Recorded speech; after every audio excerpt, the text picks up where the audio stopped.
As I tiptoed up the stairs of my own house, a place that once felt like a safe haven, my heart pounded against my chest. I avoided the third step, notorious for its creak, a small detail Daniel always promised to fix but never did. Clutching my phone, prepared to record, I felt like an intruder in my own home.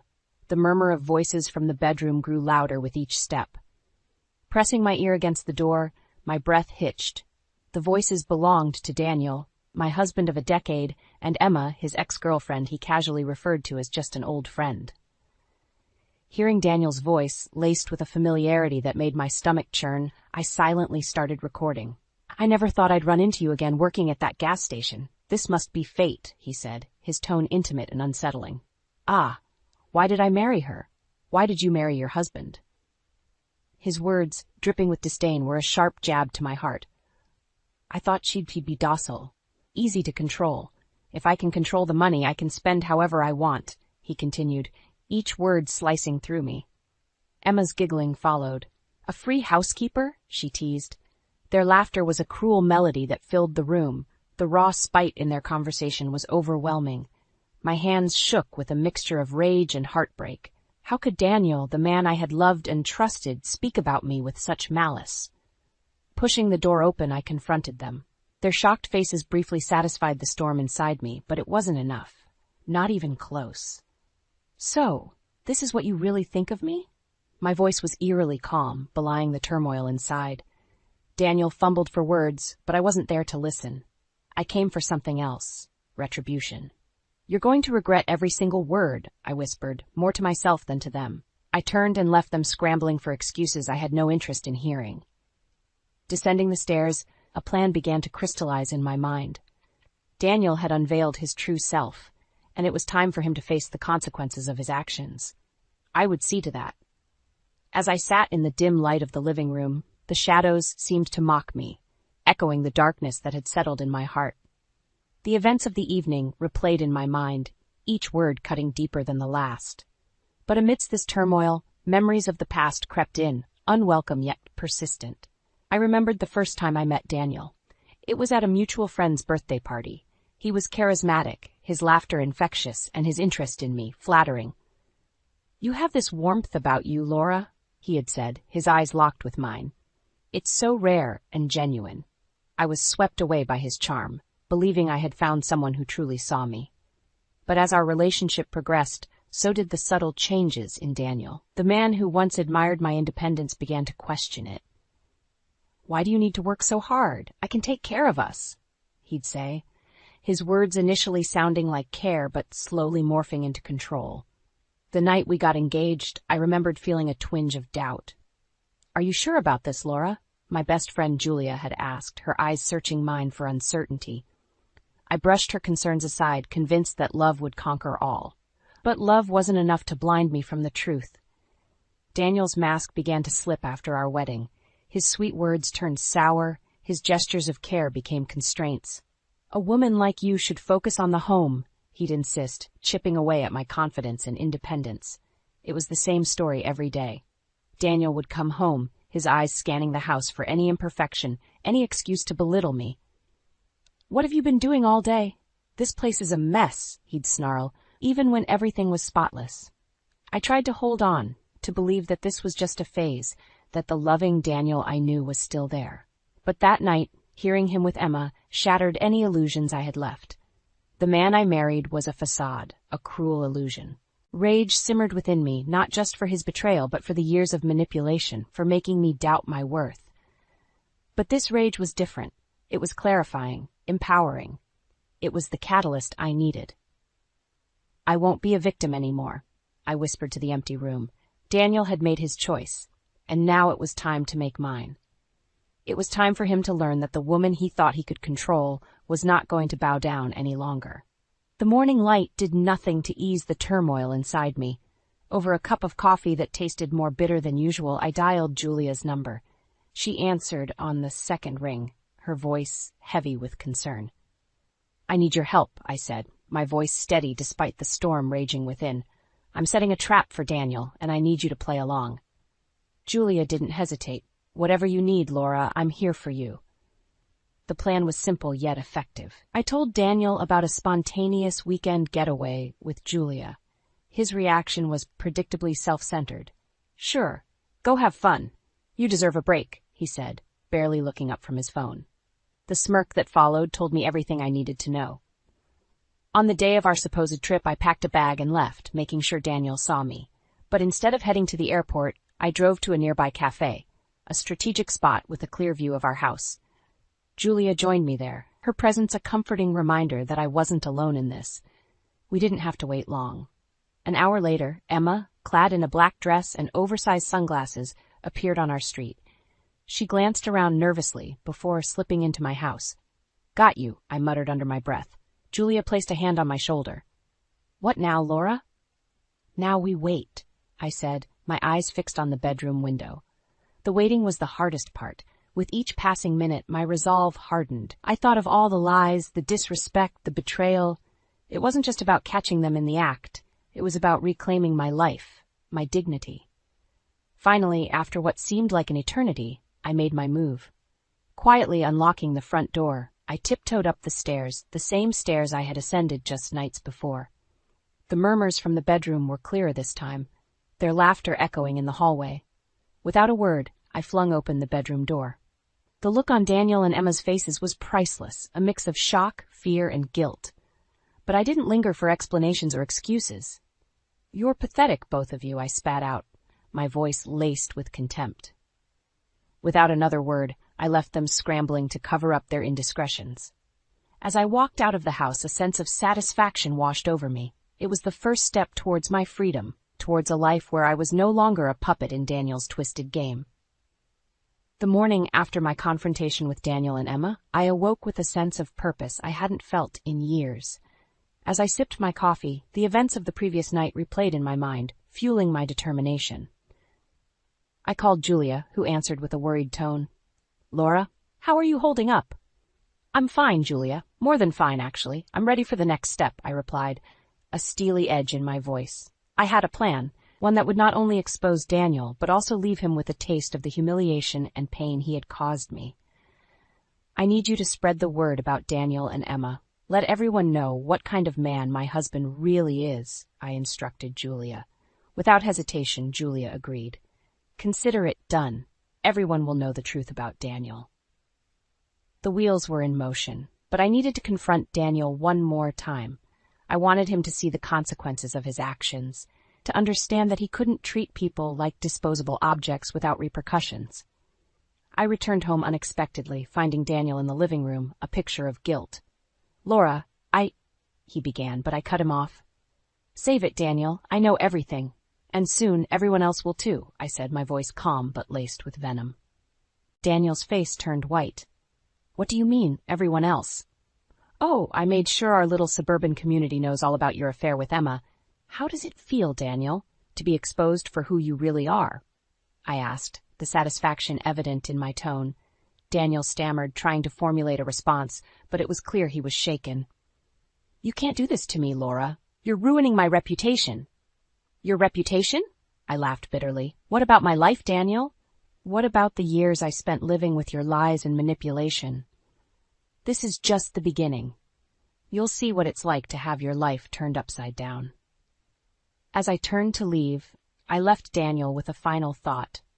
"You should have treated me with respect, Daniel. You're about to learn a hard lesson in karma." Walking out of that room, I felt a weight lift off my shoulders.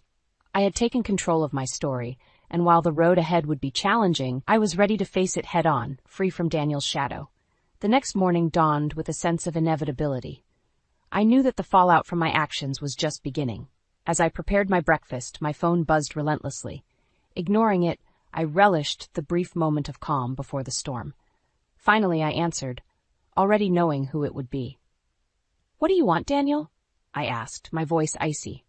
"Laura, please, you have to stop this madness," Daniel pleaded, the desperation clear in his voice. "Madness? Oh, you mean telling the truth, exposing you for the liar and cheater you are?" I countered, unable to keep the bitterness out of my tone. Daniel was silent for a moment, likely grappling with the reality of his situation. "You're destroying everything I have, Laura. My job, my reputation." And what about what you destroyed, Daniel? Did you think about that when you were with Emma? Did you think about us? I asked, the hurt underlying my anger. Daniel's voice broke slightly. I know I made a mistake, but this isn't the way to handle it. We can work this out, Laura. I laughed humorlessly. Work this out? There's nothing left to work out, Daniel. You made your choice, and now you have to live with it. But Laura, No, Daniel. It's over.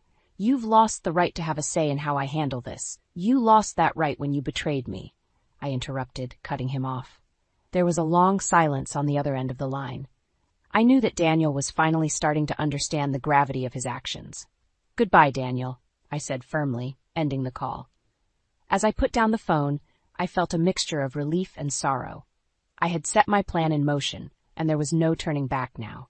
Daniel would have to face the consequences of his actions, just as I had to face the heartbreak he caused. But in that moment, I also felt a sense of empowerment. I was no longer the victim in this story. I was the author of my own destiny, and I was writing a new chapter, one where I was in control.